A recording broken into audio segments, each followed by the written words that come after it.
Actually po, nakita ko na rin naman po Hindi, yung conversation ninyo. binibidyohan ko yung return refunds.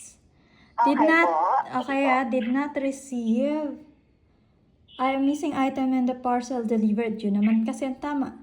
So, refund only. Dito. So, hindi ito. Item not received. Received on the unboxing. Pahirapan kayo ha, nakakahiya kayo. Lagi pa naman akong bumibili sa inyo, tapos ganyan kayo. Asan yun? Ito. Ito yung mga natanggap ko.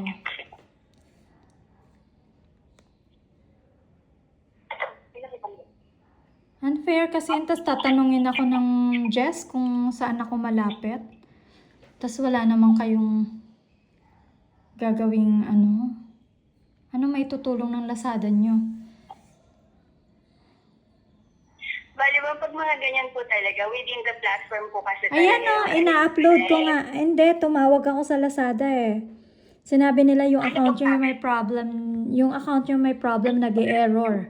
Sabi po ni Lazada, yung account daw po namin yung may problem. Yes. Nakita mo ba yung yung calls ng nakita mo ba yung call logs? Ito Nakita mo ba yung call logs? Wala po kayo nag-usap, wala po tayong screenshot na galing from them that they are saying na yung account po namin ang may problem.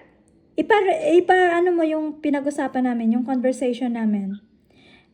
Calls yun eh. Okay ka lang? Pwede nyo ma-pull up yung calls na yun.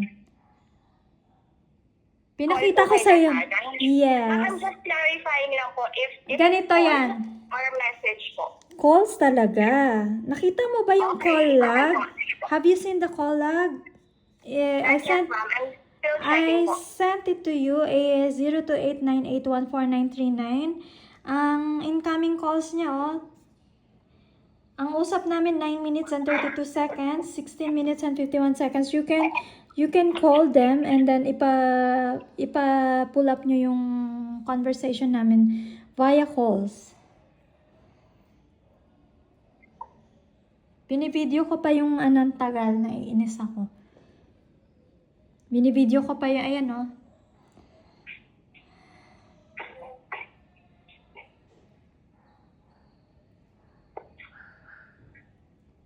Kay ang name mo, diba?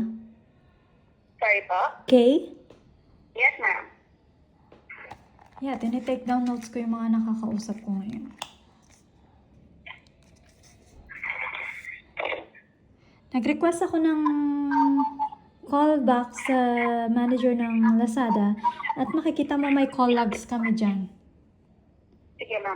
Ma'am, kasi ganito, pahirapan sa inyo ha, kahit magreklamuhan tayo sa ganitong halaga para lang magkareklamuhan tayo sa DTI.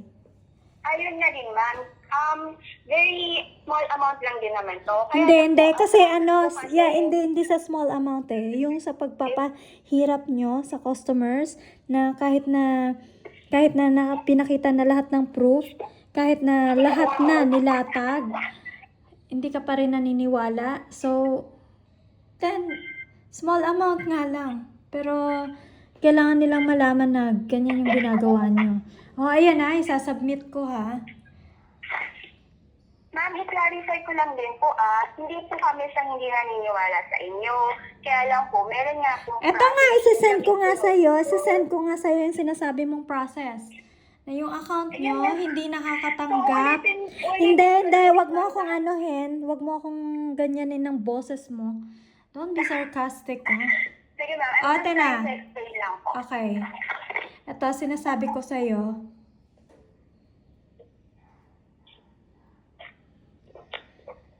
Ito, nagre-read lang. Ipopost ko din ulit to sa YouTube. Nakita nyo ba yun sa YouTube? We're still checking, ma'am. Kanina pa yun, return not available.